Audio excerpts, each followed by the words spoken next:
வணக்கம். நான் Sandhya. Welcome to தம்ஸ் கிச்சன். இன்னைக்கு நம்ம சேனல்ல கர்நாடகா ஸ்டைல்ல சூப்பரா ஒரு தொன்னை பிரியாணி எப்படி செய்றதுன்னு தான் பார்க்க போறோம்.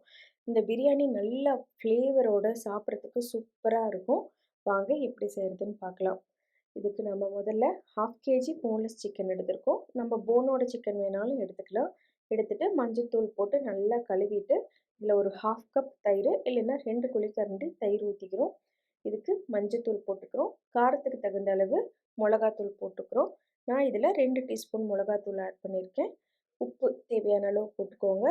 இஞ்சி பூண்டு பேஸ்ட் கொஞ்சமாக இந்த சிக்கனுக்கு எவ்வளோ வேணுமோ அவ்வளோ மட்டும் போட்டுட்டு, உப்பு தேவையான அளவு போட்டுக்கோங்க. அதுவும் சிக்கனுக்கு தகுந்த அளவு மட்டும் போட்டுட்டு, நல்லா கையை விட்டுட்டு எல்லா பக்கமும் அந்த மசாலா, உப்பு, மிளகாத்தூள், மஞ்சத்தூள் எல்லாம் மிக்ஸ் ஆகிற மாதிரி தயிர் கூட நல்லா மிக்ஸ் பண்ணிக்கிறோம். மிக்ஸ் பண்ணிவிட்டு இந்த சிக்கனை அட்லீஸ்ட் ஒரு அரை மணி நேரத்துலேருந்து 1 மணி நேரம் வரைக்கும் நல்லா ஊறணும். சிக்கன் இப்போ தனியாக ஊறட்டும். அடுத்ததாக நான் இங்கே சீரக சம்பா அரிசியை 1/2 கப் அரிசி எடுத்துகிட்டு 3 முறை நல்லா கழுவிட்டு 3 கப் தண்ணி ஊற்றி வச்சுருக்கேன். இது கணக்கு எப்படின்னா, சீரக சம்பா அரிசிக்கு 1 கப் அரிசிக்கு 2 கப் தண்ணி. நான் 1/2 கப்னால 3 கப் தண்ணி ஊற்றிட்டு நான் இதை தனியாக வச்சுருக்கேன். இது அரை மணி நேரம் மட்டும் ஊறட்டும். ரொம்ப நேரம் ஊறுனா அரிசி உடஞ்சிரும். அதனால் கரெக்டாக ஒரு அரை மணி நேரம் மட்டும் ஊற வச்சு எடுத்துப்போம். அடுத்ததாக நம்ம இங்கே வறுக்க வேண்டிய பொருட்கள், சின்னதாக 2, 3 துண்டு பட்டை, ஒரு 4, 5 லவங்கம், 2 ஏலக்காய், 1 டீஸ்பூன் மிளகு, 1 டீஸ்பூன் சோம்பு. இது எல்லாத்தையும் கொஞ்சமாக எண்ணெய் ஊற்றிட்டு இதெல்லாம் போட்டுட்டு நாம் அந்த எண்ணெயில் போட்டுட்டு எண்ணெய் கொஞ்சம் காஞ்சதுக்கப்புறம் எண்ணெயிலேயே போட்டுக்கிறோம். போட்டுட்டு இது கூடவே ஒரே ஒரு மீடியம் சைஸ் பெரிய வெங்காயத்தை எடுத்துக்கிறோம்.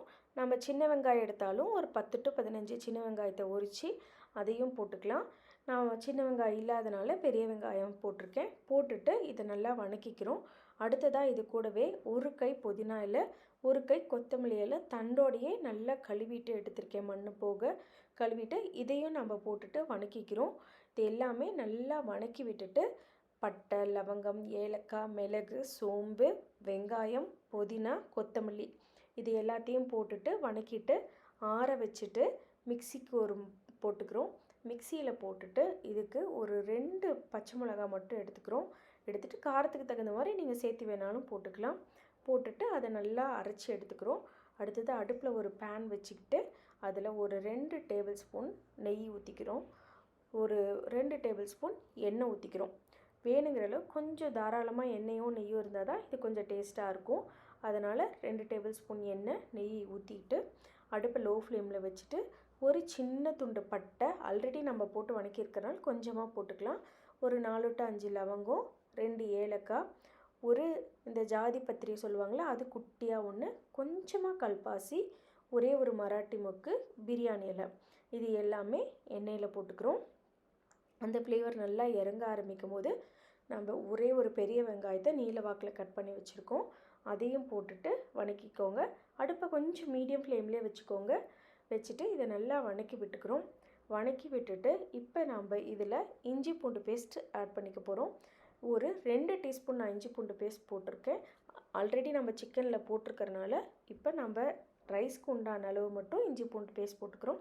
1/2 கப்புக்கு உண்டான அளவு இஞ்சி பூண்டு அரிசிக்கு உண்டான அளவு இஞ்சி பூண்டு பேஸ்ட் போட்டுட்டு அடுத்ததாக அரைச்சி வச்சுருக்கோம் இல்லைங்களா, வெங்காயம், புதினா, கொத்தமல்லி எல்லாம் அதையும் இது கூட ஆட் பண்ணிக்கிறோம். போட்டுட்டு வணக்கி விட்டுறோம். நல்லா வணங்கணும். இப்போ எல்லாமே அந்த பச்சை வாசம் போகிற வரைக்கும் அடுப்பை மீடியம் ஃப்ளேமில் வச்சுட்டு நல்லா வணக்கி விட்டுக்கிறோம். அடுத்தது இப்போ ஊற வச்சுருக்கோம் இல்லைங்களா சிக்கன், இந்த சிக்கனை இப்போ ஒரு 5 நிமிஷம் வணங்கினதுக்கப்புறமா நம்ம இதில் ஆட் பண்ணிக்க போகிறோம்.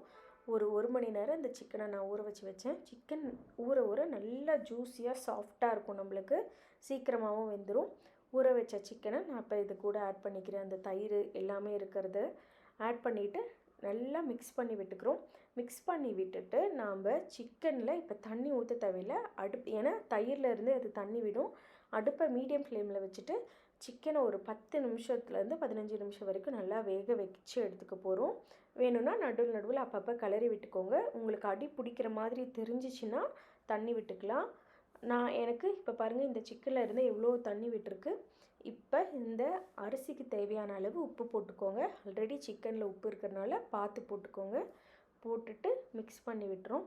மிக்ஸ் பண்ணி விட்டுட்டு நாம் பிரியாணியில் அரிசியில் ஊற வச்சுருக்கோம் இல்லைங்களா, அந்த தண்ணியவே நம்ம இப்போ ஊற்றிக்க போகிறோம்.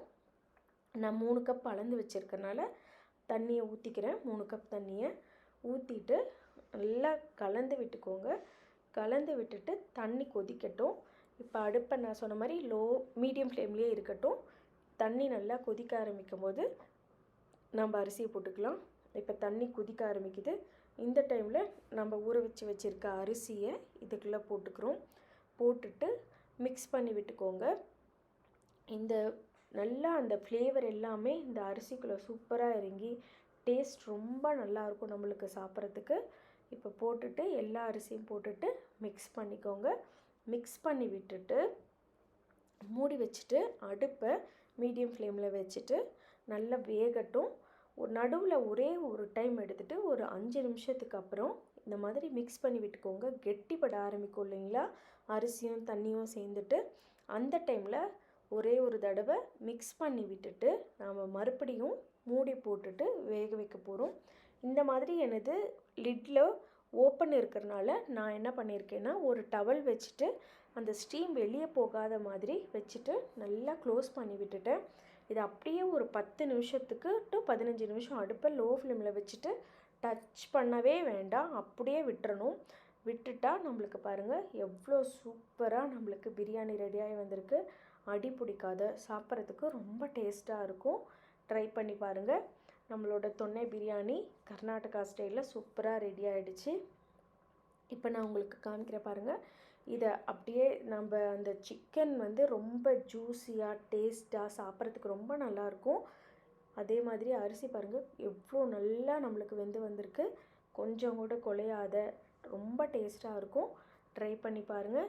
இந்த வீடியோ பிடிச்சிருந்துச்சின்னா லைக் பண்ணுங்கள், ஷேர் பண்ணுங்கள். மறக்காமல் நம்ம சேனல் தம்ஸ் கிச்சனை சப்ஸ்கிரைப் பண்ணுங்கள். நன்றி, வணக்கம்.